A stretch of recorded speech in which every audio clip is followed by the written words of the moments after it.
안녕하세요. 2024년 포고 1학년 2학기 중간고사 시험지 분석을 시작해 보겠습니다. 영어 과목이고요. 일단 전체적인 총평을 먼저 말씀을 드리고 각 문제 유형이나 문제에 대해서 추가적으로 말씀을 드려보도록 하겠습니다. 자, 일단은요, 이번 시험의 특징은 저번 시험과 다르게 어법 문제는 한 문제밖에 좀 출제가 되지 않았다는 점입니다. 그리고 이번 어법은 조금 난이도가 있다라고 느꼈겠지만 어쨌든 이제 문제가 한 문제밖에 출제가 되지 않아서 부담이 좀 많이 줄어든 반면에 오히려 이제 어휘 문제에서 좀 많은 문제가 출제가 됨으로써 학생들 입장에서 고난도라는 문제를 좀 느끼지 않았을까 싶은 생각합니다. 자, 특히나 이 어휘 문제는 어떤 부분이 좀 포인트였냐면 본문에 있는 단어가 그대로 나오는 게 아니라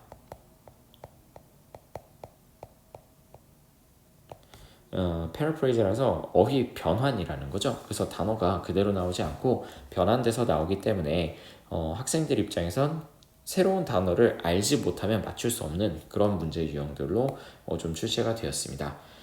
그래도 다행히도 이제 최상위권 같은 학생들은 본인들이 평소에 학습했던 단어들이 많이 출제가 되었다라고 하는 학생들이 많았고, 또한 좀 그래도 기존에 봤던 단어들 혹은 선생님이 이것만이라는 프린트에서 좀 찝어줬던 단어들, 여기서 좀 많은 영감을 얻어서 그나마 고득점을 잘 유지할 수 있는 수준의 단어들이 출제되었다라고 말을 해줘서 참 다행이라고 생각을 했습니다.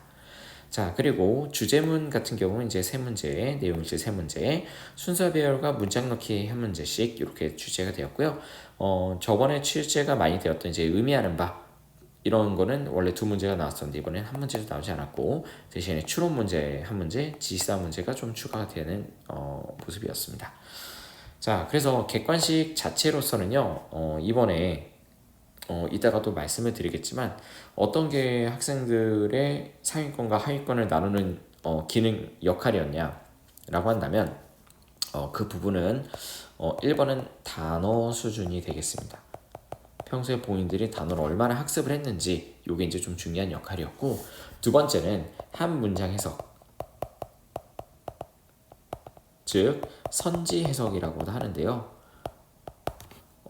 보기에 있는 문장을 끊임없이 한 방에 쭉 읽고 해석을 하는 능력, 그걸 이해하는 능력이 굉장히 좀 중요한 시험이었다라고 제가 1학기에서도 굉장히 강조를 했고 이번 시험에서도 강조를 하도록 하겠습니다.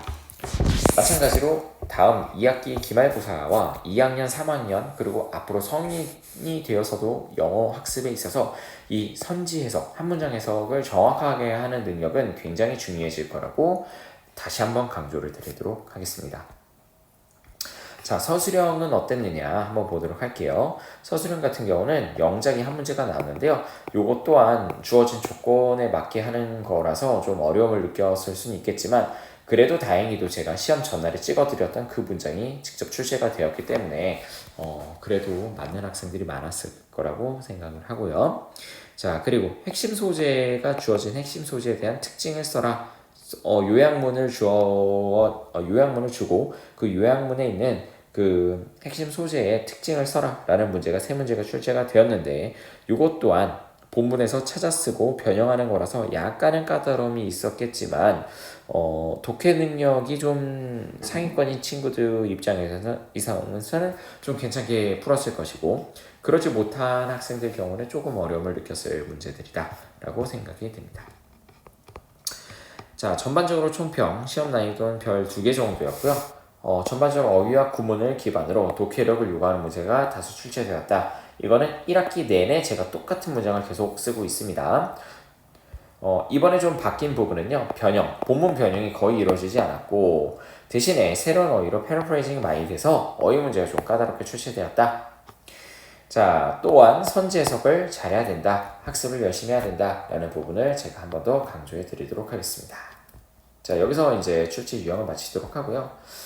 네, 이렇게 좀 출제가 되었습니다. 이번에도 교과서와 모의고사 좀 골고루 출제가 됐는데 저번과 다르게 교과서 5가가 3문제밖에 출제가 되지 않았고 7과는 똑같이 객관식 4문제, 서술형 한 문제 이렇게 출제가 되었습니다. 여기도 이제 치과였군요. 죄송합니다. 그래서 치과가 두 문제가 이제 출제가 되었군요. 자, 그리고 이제 상대적으로 모의고사 한 문제 정도 더 출제가 많이 된 모습이긴 한데 그래도 전체적인 교과서와 서술형의 모의고사의 비중은 크게 차이가 없습니다. 교과서는 항상 10문제 정도가 이제 출제가 되고 반면에 모의고사는 12문제, 총 12문제 정도가 출제가 되는 편이더라라고 말씀을 드리겠습니다. 자, 여기서 이제 함의하는 바는 뭐냐? 교과서를 절대 소홀히 하지 말고 꼼꼼히 보고 깊게 봐라.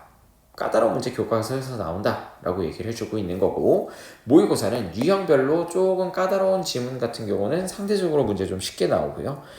반면에 이제 내용이 좀 쉽다라고 하는 것들은 좀 단어 문제나 아니면 뭐 빈칸 문제식으로 좀 어렵게 출제하는 경향들이 있습니다. 자, 그럼 한번 문제로 가보도록 하기 전에 일단 총평을 여기서 마치도록 하겠습니다.